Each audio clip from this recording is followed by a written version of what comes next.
हे अर्जुना, कल्पाच्या शेवटी सर्व भूते माझ्या प्रकृतीत विलीन होतात आणि कल्पाच्या आरंभी त्यांना मी पुन्हा उत्पन्न करतो.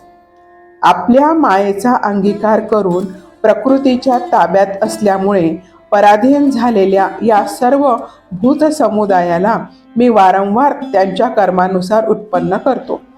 हे अर्जुना, त्या कर्मात आसक्ती नसलेल्या व उदासीनाप्रमाणे असलेल्या मज परमात्म्याला ती कर्मे बंधनकारक होत नाही. हे अर्जुना, माझ्या अधिष्ठानामुळे प्रकृती चराचरासह सर्व जग निर्माण करते. याच कारणाने हे संसार चक्र फिरत आहे. माझ्या परमभावाला न जाणणारे मूर्ख लोक मनुष्य शरीर धारण करणाऱ्या मला, सर्व भूतांच्या महान ईश्वराला तुच्छ समजतात. अर्थात आपल्या योगमायेने जगाच्या उद्धारासाठी मनुष्य रूपात वावरणाऱ्या मला, परमेश्वराला सामान्य मनुष्य समजतात. ज्यांची आशा व्यर्थ, कर्मे निरर्थक आणि ज्ञान फुकट असे विक्षिप्त चित्त असलेले अज्ञानी लोक राक्षसी, आसुरी आणि मोहिनी प्रकृतीचाच आश्रय करून राहतात. परंतु हे कुंतीपुत्रा, दैवी प्रकृतीचा आश्रय घेतलेले महात्मे मला सर्व भूतांचे सनातन कारण आणि अविनाशी अक्षर स्वरूप जाणून अन्य चित्ताने युक्त होऊन निरंतर भसतात. ते दृढनिश्चयी भक्त निरंतर माझ्या नामाचे व गुणांचे कीर्तन करीत माझ्या प्राप्तीसाठी प्रयत्न करीत असतात. तसेच वारंवार मला प्रणाम करीत नेहमी माझ्या ध्यानात मग्न होऊन अनन्य प्रेमाने माझी उपासना करतात. दुसरे काही ज्ञानयोगी मज निर्गुण निराकार ब्रह्माची ज्ञानयज्ञाने अभेद भावाने पूजा करीतही माझी उपासना करतात. आणि दुसरे काही अनेक रूपांनी असलेल्या मज विराट स्वरूप परमेश्वराची नाना प्रकारांनी उपासना करतात. श्रौत यज्ञ मी आहे, स्मार्त यज्ञ मी आहे, पितृयज्ञ मी आहे, वनस्पती, अन्न व औषध मी आहे, मंत्र मी आहे, तूप मी आहे, अग्नी मी आहे आणि हवनाची क्रियाही मीच आहे. या जगाला धारण करणारा व कर्मफल देणारा आई वडील आजोबा जाणण्याजोगा पवित्र ओंकार, तसेच ऋग्वेद, सामवेद आणि यजुर्वेदही मीच आहे. प्राप्त होण्याजोगे परमधाम भरण पोषण करणारा, सर्वांचा स्वामी, शुभाशुभ पाहणारा, सर्वांचे निवासस्थान, शरण जाण्याजोगा, प्रत्युपकाराची इच्छा न करता हित करणारा, सर्वांच्या उत्पत्ती प्रलयाचे कारण, स्थितीला आधार, निधान आणि अविनाशी कारणही मीच आहे. मीच सूर्याच्या रूपाने उष्णता देतो, पाणी आकर्षून घेतो व त्याचा वर्षाव करतो. हे अर्जुना, मीच अमृत आणि मृत्यू आहे आणि सत व असतही मीच आहे. तिन्ही वेदात सांगितलेली सकाम कर्मे करणारे, सोमरस पिणारे, पापमुक्त लोक माझी यज्ञांनी पूजा करून स्वर्गप्राप्तीची इच्छा करतात. ते पुरुष आपल्या पुण्याचे फळ असणाऱ्या स्वर्गलोकाला जाऊन स्वर्गात देवांचे भोग भोगतात. ते त्या विशाल स्वर्गलोकाचा उपभोग घेऊन पुण्याई संपल्यावर मृत्यूलोकात येतात.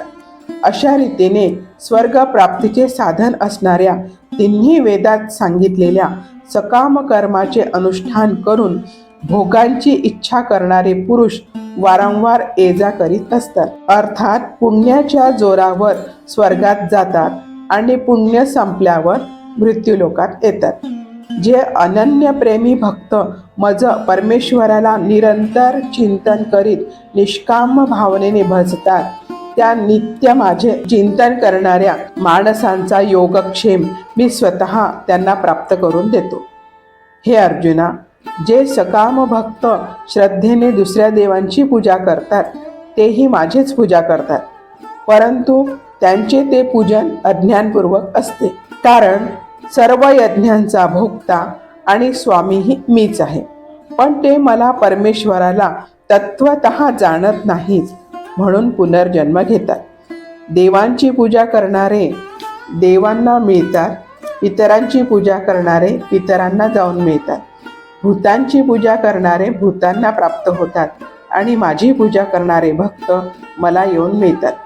त्यामुळे माझ्या भक्तांना पुनर्जन्म नाही. जो कोणी भक्त मला प्रेमाने पान, फुलं, फळं, पाणी इत्यादी अर्पण करतो, त्या शुद्ध बुद्धीच्या निष्काम प्रेमी भक्ताने प्रेमाने अर्पण केलेले ते पान, फूल इत्यादी मी सगुण रूपाने प्रगट होऊन मोठ्या प्रीतीने खातो. हे अर्जुना, तू जे कर्म करतोस, जे खातोस, जे हवन करतोस, जे दान देतोस आणि जे तप करतोस, ते सर्व मला अर्पण कर. अशा रीतीने ज्यामध्ये सर्व कर्मे मला भगवंताला अर्पण होतात, अशा संन्यास योगाने युक्त चित्त असलेला तू शुभाशुभ फलरूप कर्मबंधनातून मुक्त होशील आणि मला येऊन मिळशील. मी सर्व प्राणी मात्रात समभावाने व्यापून राहिलो आहे. मला ना कोणी अप्रिय ना प्रिय, परंतु जे भक्त मला प्रेमाने भजतात ते माझ्यात राहतात आणि मीही त्यांच्यात प्रत्यक्ष प्रगट असतो. जर एखादा अत्यंत दुर्वर्तनी सुद्धा अनन्य भावाने माझा भक्त होऊन मला भजेल, तर तो सज्जनच समजावा, कारण तो यथार्थ निश्चयी असतो. अर्थात त्याने ईश्वर भजनासारखे दुसरे काहीही नाही असा पूर्ण निश्चय केलेला असतो. तो तत्काळ धर्मात्मा होतो आणि नेहमी टिकणाऱ्या परमशांतीला प्राप्त होतो. हे अर्जुना, तू हे पक्के सत्य लक्षात ठेव की माझा भक्त नाश पावत नाही. हे अर्जुना, स्त्रिया, वैश्य, शूद्र तसेच पापयोनी अर्थात चांडालादी कोणीही असो, ते सुद्धा मला शरण आले असता परमगतीलाच प्राप्त होतात. मग पुण्यशील ब्राह्मण तसेच राजर्षी भक्त लोक मला शरण येऊन परमगतीला प्राप्त होतात. हे काय सांगावयास पाहिजे. म्हणून तू सुखरहित व नाशवंत या मनुष्य शरीराला प्राप्त होऊन नेहमी माझेच भजन कर.